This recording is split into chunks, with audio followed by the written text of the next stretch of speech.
Hello，大家好，歡迎翻嚟 Silicon Valley，我係 Libby。我係 Noob Noob。我哋呢一集會講啲咩呢？我諗我啱啱開始呢個 podcast 嘅時候，亦都係所謂 crypto 嘅高峰期，係咪2021年？跟住嗰陣時我哋未有整啲 episode 出嚟講下 NFT 啊嗰啲嘅，就係嗰段時間咧，我同 Libby 都有少少涉獵下呢啲 crypto 同埋 NFT 嘅知識，同埋可能玩下咁樣啦。我記得嗰陣時我同 Libby 翻同一間公司咧，佢係一翻到去就係咁喺度睇嗰個 Binance account，跟住所以我就成日都認住 Libby 係一個日理萬機嘅投資小富婆，咁所以就想 update 下 Libby， 究竟你而家呢啲另類投資嘅 portfolio 係搞成點？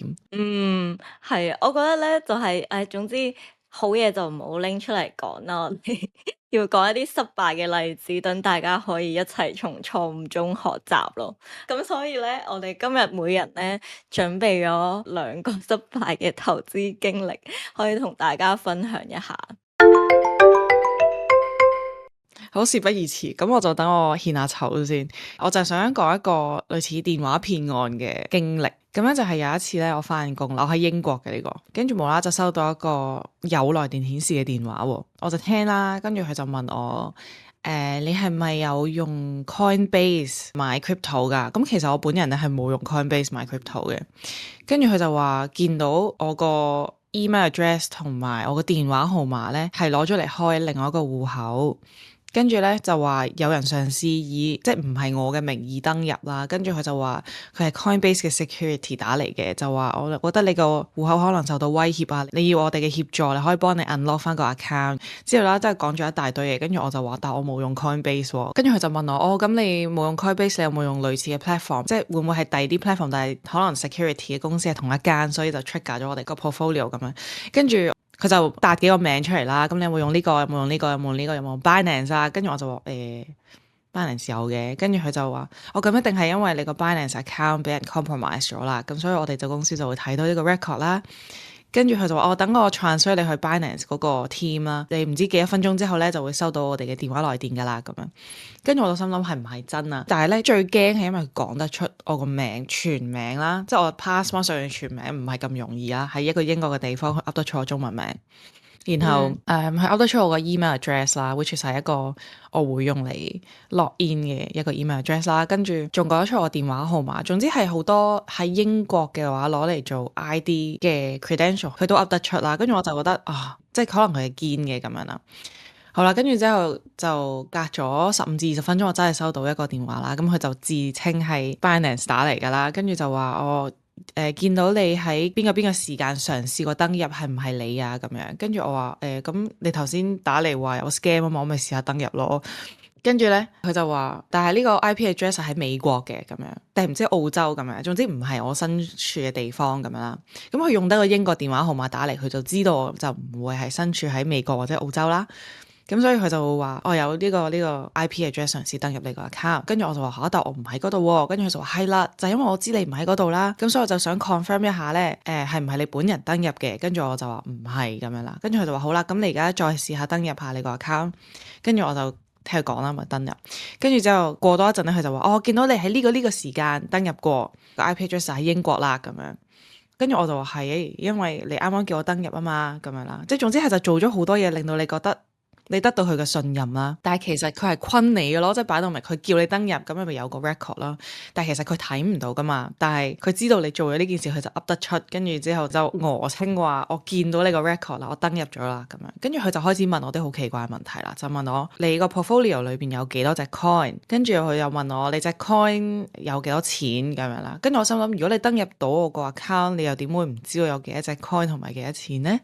跟住佢就話要攞嚟做 verification，跟住我話verification 會攞呢啲嚟做 verification 嘅咩？我打電話去銀行戶口，佢都唔會問我有餘額幾多啦。佢可能會問我最後一個 transaction 係幾多，但係佢唔會問我你個銀行總值係幾多錢。我覺得呢個唔 make sense 啊，呢個係私隱嚟噶啦。咁我就話我唔方便同你講呢件事。跟住佢就話但係你唔方便同我講呢，我就幫唔到你 unlock 你個 account 噶啦。跟住我就真係拗爆頭啦。跟住我就再問佢究竟你打嚟係做咩噶？咁樣佢就口窒窒咁樣啦。然後我就問佢：你可唔可以講多一次頭先你話我1分鐘之前 log in 咗嗰個 account 嗰個 IP address 喺英國邊度啊？咁樣啦，因為我知我自己身處邊度嘛。如果噏得出我個 account 嘅話，我都仲可以信佢。跟住佢就講咗，總之係另外一個省嘅名啦。跟住我就話：但係我喺 London 喎，咁樣。跟住佢就 cut 咗我線咯。但係我想講呢一個對話咧係持續咗3個 phone call 啦，因為又不停，我話我唔得閒，我而家開緊會，你再打嚟啦，跟住佢又再打嚟啦，好堅持咁樣，一定要拎到我啲資料為止。我諗係維持咗半個鐘至9個字之類嘅時間啦。我本身約咗人食飯，都搞到我都遲到，因為我太驚，我唔敢離開公司咯。嗰個 moment 打斷一下先，但係你覺得佢呢個 call 係打算會點樣可以呃到你錢呢？即係如果呢一個係一個 scam 嘅話，我諗佢應該知道咗我個 account 有幾多錢之後，先再想 hack 入去咯。哦，你都好有耐性咯，即係你都同佢糾纏咗起碼3個 call。係啊，其實我真係真心驚嘅，因為佢又噏得出晒我啲 login detail，跟住之後我就即刻上去我個戶口啦，跟住喺戶口裏邊嘅 customer service 度問佢：你哋係咪揾過我咁樣？跟住咧 Binance 唔知係咪因為成日都有呢啲 scam 咧，佢咧就係會有一啲 warning 嘅 bubble 彈出嚟同你講話，我哋從來都唔會用電話打俾你㗎，我哋只係會喺 in app 嗰度同你溝通嘅啫。咁所以我就覺得好安全啦，突然間就覺得佢一定係 scam 我咯。但係我係都好劣嘅，因為我係約咗人食飯啦，跟住嗰下係啱啱準備離開公司，你當5點15分咁樣。我約咗個 friend 6點，即係如果我5點15分唔離開公司，我就一定遲到咯。跟住但係我係喺個公司門口行嚟行去，因為你知倫敦嗰啲 underground 係冇 data 噶嘛。跟住我就究竟上唔上車好咧？會唔會我落咗去冇 signal 嗰幾下，佢就偷晒我啲錢咧？咁樣。因為我就知我自己總值裏面有幾多錢噶嘛，跟住我就覺得好唔安心咯，所以大家都係好似買個 physical wallet 會好似好啲。呢個係個 lesson learned。啱，因為嗰啲 exchange 咧通常係唔會打電話俾你噶啦，第一，第二就係即係都係唔好留啲錢喺 exchange 度咯，會安全啲咯。但係我覺得純粹係即係你講任何一個 platform 咧，佢都可以接落去咯。通常咧呢啲我會冇耐性咯，我會係咁 cut 佢哋線咯。係咁，你要知道佢係假，你先會 cut 佢線噶嘛。但係如果你認為佢有機會係真嘅話，你就會oh shit。但係因為佢打電話嚟嘅時候，個電話 number 我會上網即係打翻個電話 number 睇下嗰個係咪真係 Binance 嚟嘅電話 number 咯。啊，咁又啱喎，係喎。好啦，到你分享一下你嘅投資失敗經歷。21年嘅時候咧，嗰陣時候應該係非常之多呢一個 NFT，跟住嗰陣時候我都有去買一啲 NFT 啦。咁其中一個咧就唔開名啦，但係香港嘅 co-founder，佢哋 total 有4個人啦，但係佢哋匿名嘅，咁所以咧到而家我都唔係好知到底佢哋係邊一個啦。但係佢哋就應該拎咗好多錢，而家應該係好 happy 咁樣過生活啦。咁嗰陣時候咧就我買咗一啲 NFT 啦，係因為覺得個樣好得意，所以買嘅，即係諗住純粹係攞嚟收藏下啦。In case 佢哋如果之後佢哋真係有應用嘅，即係佢哋可能會拎嚟當係一個 membership 啦。然後佢哋講到個 vision 係好大嘅，即係可以同 local 嘅品牌去合作啦，跟住同埋佢哋又會有一啲 exclusive 嘅活動啦。只要你 hold 住嗰個 NFT 就係個 membership 啦咁樣。咁嗰陣時候就覺得都唔係話太多錢，咁我就買咗一個啦。咁跟住咧，去到隔咗1-2個月之後咧，佢就好 hype 啦。咁突然間咧個價就升得好勁咯喎，即係當時候係用 Solana 去買嘅。咁 Solana 個價咧就升到最高峰之外咧，佢本身嗰個 NFT 嗰個市場價值咧都係咁樣升啦。咁我就諗住好奇啦，睇下咁係咪真係賺到錢咧？我就將我買咗嘅嗰個好 Q 嘅 NFT 咧就放咗去個 marketplace 嗰度啦。咁又真係有人買啦，而且係賺咗 double 喎。咁跟住我就覺得哇，好似好容易賺咁喎，咁樣。咁但係咧，我就決定即係將我賺咗嗰嚿錢，再加埋我本身嗰個本金咧，就去買一個再貴啲嘅，即係同一個 NFT 系列啦，但係再貴啲嘅，諗住咧嗰個價值可能之後就會再升得多啲啦。咁但係咧呢一個 NFT 咧，佢可能 last 咗4-5個月左右，跟住咧就突然間你會發現佢哋嗰啲 Discord 啊，佢哋嗰啲 Instagram 啊，突然間就唔再 update 咯，即係大概去到2022年嘅頭啦，跟住就已經冇嘢 update，跟住就會發現 oh no，好似係一個 scam 嚟嘅喎咁樣。但係當時候咧唔係淨係話同啲 local brand 合作咯，佢哋直情係如果你喺中環啊或者係嗰啲電車嗰度啊，你都會見到佢哋嘅 promotion 咯，即係一個睇落好 legit 嘅嘢嚟嘅，係啦。咁呢一個就係我嘅第一次嘅 NFT 投資啦，亦都應該係一個失敗嘅投資嚟嘅，因為嗰陣時候Solana 咧，我買嘅時候應該係大概8蚊 USD 左右啦，跟住去到23年嘅時候，佢就已經 drop 到得返10幾蚊 USD 咯。咁我就去到嗰陣時候已經好絕望㗎啦，我覺得哇呢個係一個即係唔係淨係個 NFT 係騙局咯，連 Solana 都係一個騙局嚟嘅咁樣，跟住就好失望。但係咧，我今日為咗錄呢一集 podcast，我再睇返 Solana 嘅價咧，而家係升到去201蚊㗎咯。咁所以哦最近可能又興起多咗一啲相關嘅 Solana 嘅應用啦，咁所以 Solana 就唔係完全一個 scam 嚟嘅，係咯。係，因為佢係嗰個咩 Web3 嘅 currency 嚟㗎嘛，跟住其實嗰個 Web3 而家都好 active 咯，都仍然仲有好多 app 係 based on 呢個 Web3 呢個 system。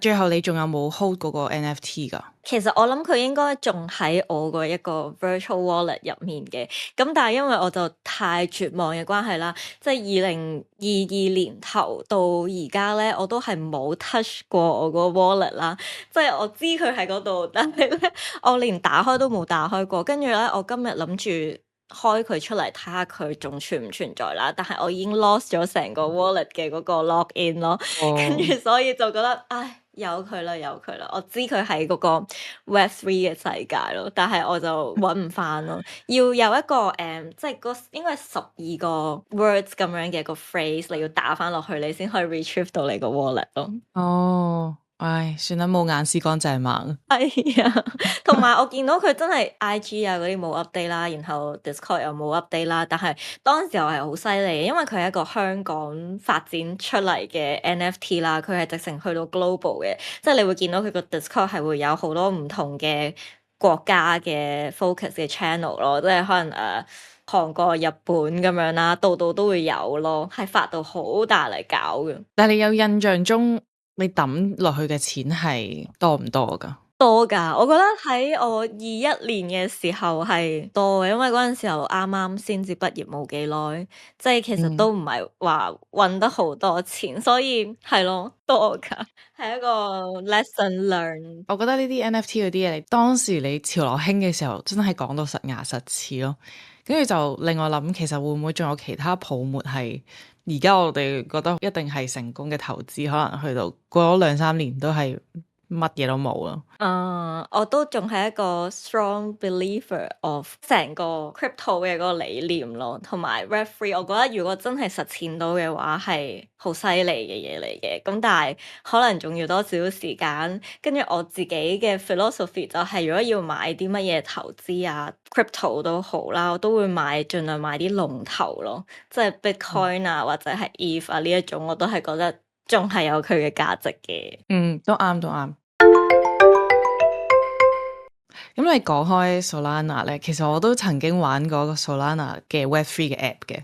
咁樣名就唔開啊，但係我諗一講大家都會知道係乜嘢啦。咁就係一個健康 app 嚟嘅，即係一個咧會鼓勵你行路同埋跑步嘅一個 app 啦。咁係因為我見到我 friend 咧，佢開始玩嘅時候，佢賺到好多錢，即係佢哋嘣一聲一個禮拜，跟住就 double 咗佢本身抌落去嘅錢啦。跟住我就覺得有冇咁神奇啊咁樣。但係咧，你又擺少少錢落去咧，你又 activate 唔到，即係你因為佢係要買一個 NFT 嘅喺個 app 入邊，然後你係會用個 NFT 嘅。即係你個 game 裡面係會用到呢個 NFT 啦，跟住用到咁上下咧，你會想 upgrade 噶咯喎，跟住你就會將佢賣啦，跟住又再買翻個新嘅啦。咁當中你又可以 unlock 一啲寶箱啊，點點點咁樣，又可以賺到啲 in-app 嘅 coin 咁樣啦。咁當時 in-app 嘅 coin 咧都幾值錢嘅。跟住我唔記得咗有啲咩 event 係好似有一個可能就係 Solana 開始跌嘅時候咧，咁就所有呢啲 apply 嘅 app 咧，佢哋嘅 in-app currency 完全唔值錢啦。嗰陣時又唔知係咪因為冬天咧，要特登出去行一個圈去賺呢啲咁嘅 in-app coin 咧，又比較辛苦啦，因為英國嘅冬天好凍啊嘛。跟住我就慢慢咁樣冇咗呢個習慣啦。之後可能停咗冇行1至2個禮拜之後又 check 翻，跟住又繼續跌啦，跟住就搞到我係真係心淡咯。跟住係冇登入過啦，然後咁樣就 fast forward 到今日啦。我就因為呢一個 episode 咧，又走去睇翻究竟仲係咪 active 嘅咧？跟住原來係仲有 update 嘅喎，即係去到2025年嘅9月，佢都有個新嘅 patch release 啊。咁又好似俾翻少少信心我，跟住我就望翻我裏邊有嗰啲 NFT 啦，完全係健全喺度啦。同埋我見到個 platform 都仍然係有人玩嘅喎，即係我一路都以為自己已經冇噶啦，呢個係蝕咗噶啦。但係今日 log in 翻，我又可能會攞翻出嚟繼續玩喎。同埋我見到咧，原來我 in-app 個 wallet 裏面都放咗一啲 Solana 喺入邊嘅，因為佢係要用 Solana 去買佢嗰啲 in-app coin 啊，或者係嗰個 NFT 啦，即係因為你一定要有個 NFT 你先可以 unlock 到呢個 app 嘅 gamification 嘅 function。咁所以我裏邊係仲有一啲未買 in-app currency 嘅 Solana 放咗喺度啦，而個份量咧都唔少啦。咁所以咧，我就一係咧就將佢出咗金，跟住就放棄呢個 app，但係我又覺得呢個 app 其實對我嘅健康嚟講咧都有幫助，因為我曾經咧用呢個 app 嘅時候係真係堅持每一日行5000至1萬步，但係嗰陣時講緊喺英國嘅冬天，有時你一日行唔到多過2000步啦，咁所以其實對我健康嚟講都係有提升嘅。同埋我記得曾經咧呢個 app 係有嗰啲好大嘅品牌同佢合作啦，即係例如嗰啲3條間1個 tick 嗰啲咧，即係都會投資喺呢個 project 上面啦，所以我先咁夠膽放咁多錢落去投資咯，因為我覺得如果啲大嘅公司都對呢個 app 有信心嘅話，我應該都要對呢個 app 有信心啦。同埋我啲 friend 已經曾經用呢個 app 賺過錢啦，咁我就覺得一定得嘅咁樣啦。跟住但係因為有好多新嘅 app 彈出嚟，有好多新嘅嘢想試下玩，咁所以呢個就最後冇繼續 continue 到咯。但係其實而家咁樣望翻，算唔算係一個失敗呢？除咗佢個 in-app currency 而家係一文不值之外，我中間 gain 咗嘅可能係健康。好 positive 嘅諗法，但係如果你而家想將你入面嗰啲 NFT 賣嘅話，係咪只能夠轉翻佢 in-app currency？所以就其實冇咩錢值噶啦。係啊，我依稀記得啦，我抌落去嗰啲 Solana 係攞唔翻出嚟嘅，咁所以而家裏邊有嗰啲 Solana 都唔知攞唔攞得翻出嚟。我覺得有機會係之前攞唔翻出嚟咧，係因為嗰個位啲 Solana 跌得好犀利，個個都想出金，但係可能個 system handle 唔到咁多 request，所以嗰陣時係出唔到。所以我諗住一陣間完咗呢個 podcast 試下攞翻少少出嚟，睇下攞唔攞到先。如果攞到嘅話，我諗我攞晒出嚟，擺翻喺個 physical wallet 會安全啲。係啊，冇錯。哇！但係我覺得其實如果真係 work，即係呢件事 keep 住 run 到嘅話，係好好咯。即係一個好大嘅 community 去鼓勵大家做多啲運動，健康啲咁樣咯。係啊，你除咗賺到一啲虛擬貨幣之外，你仲賺到真係無價嘅健康。你有冇啲咩其他好 fun 嘅投資可以同我哋分享下？一樣比較特別少少嘅嘢咧，就係 art 嘅 investment 咯。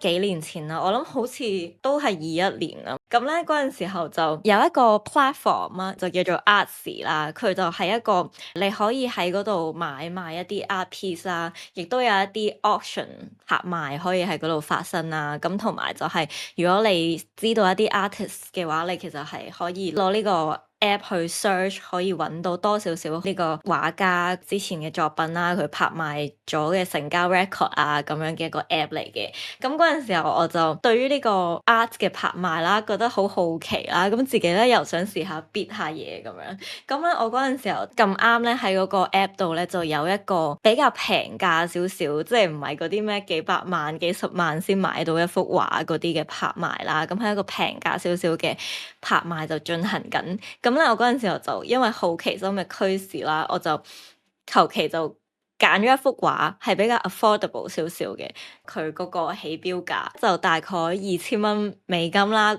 咁我就咁撳咗落去。咁啊，我嗰陣時候係諗住啊，應該一定會有其他人同我爭噶啦，咁我撳下啫，應該冇咩事嘅，咁就冇去理佢喎。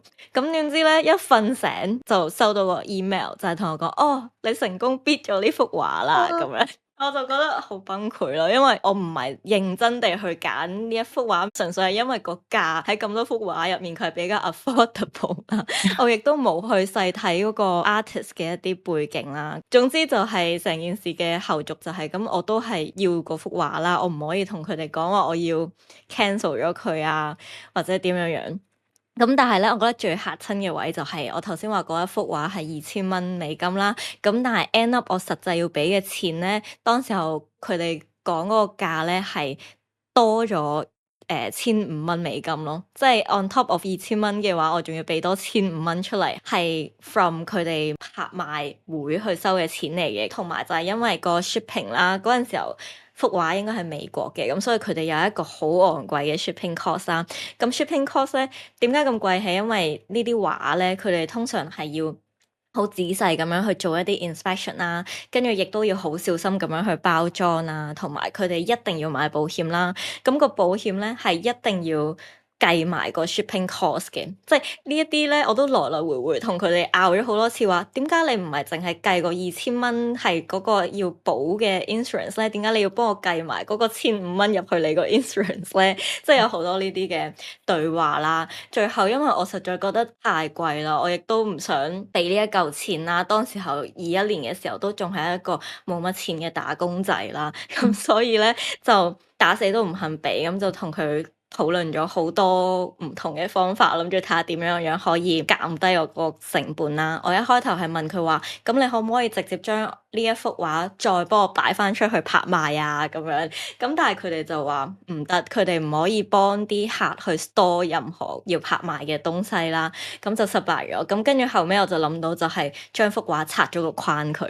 點解 ship 得咁貴？係因為佢個重量啦。咁後尾我就同佢哋講 unframe 咗佢啦。咁我就淨係要幅畫得啦咁樣。咁就平咗嘅。但係咧，佢哋拆咗個框嘅價錢咧，都係要成200幾蚊美金咯。框都要錢，冇錯，拆框都要錢。佢哋話要專門做拆框嘅一間公司可以做，即係佢哋唔可以求其揾條友拆啦。咁所以我最後其實大概都要俾成3000蚊美金去買一幅本身唔係我自己真係咁想買嘅畫咯。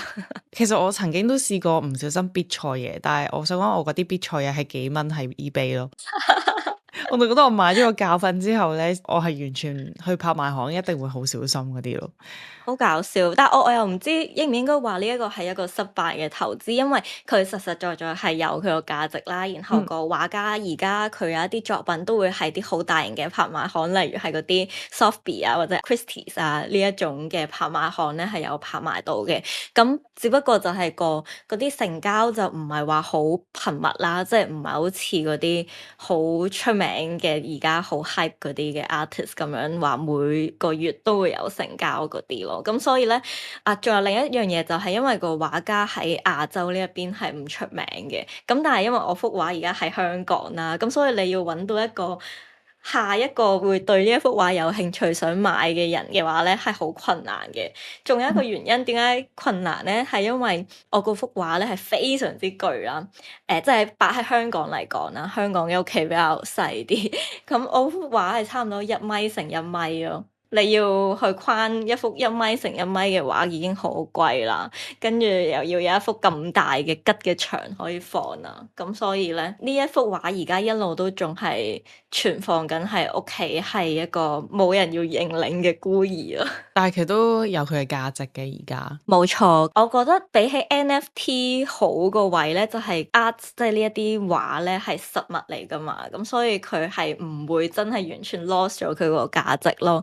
Versus 如果你話 NFT 咁樣，即係冇人再 trust 呢一個嗰個 campaign 啊，或者冇人再去 run 嗰件事嘅話，咁就會變得一文不值咯。但係你諗下，如果冇咗嗰啲藝術嘅拍賣行，你嘅畫都係一文不值㗎。我諗佢哋純粹係一個渠道去令到啲人容易啲 get 到呢一啲 art piece 啦。咁但係即即係如果你自己有能力可以揾到人去買嘅話，咁都 OK。Facebook Marketplace。係啊，一個 side topic 就係、即係嗰陣時候呢一幅係拍賣買翻嚟啦，但係我嗰陣時候都有一啲係就咁喺網上面買嘅一啲 prints 啊，就唔喺拍賣度買嘅，咁所以就冇咁貴啦。你當可能100-200蚊美金去買嘅一啲 prints，咁係 limited edition 嘅。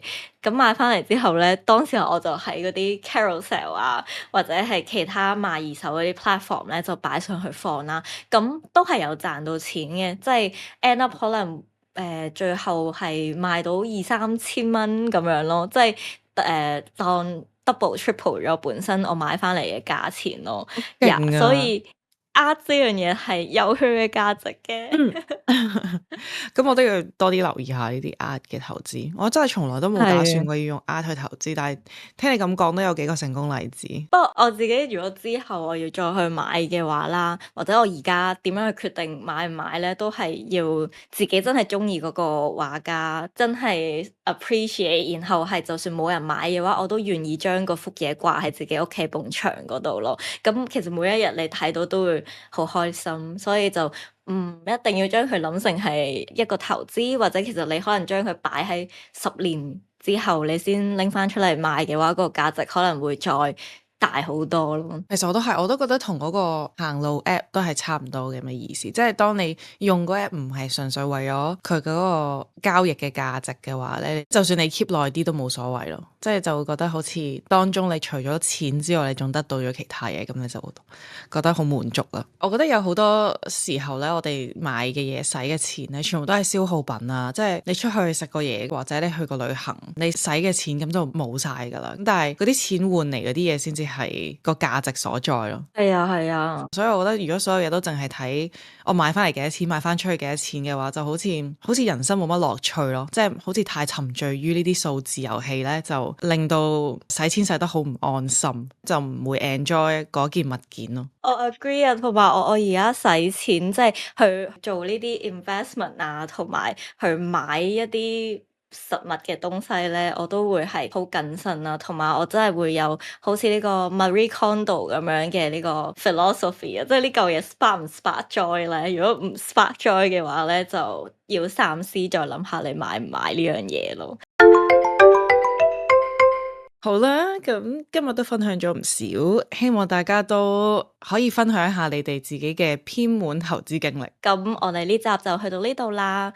我哋可以喺 Threads 同埋 Instagram 嗰度再同大家傾偈。我哋而家每一集咧都有盡量放成條片上 YouTube 㗎，所以如果大家想睇我哋嘅互動，咁就可以去睇呢個 video 版嘅喺 YouTube 上面。我哋都會 link 喺我哋嘅 bio。好啦，而家我哋真係可以上地面啦。好啦，下次見，拜拜。拜拜。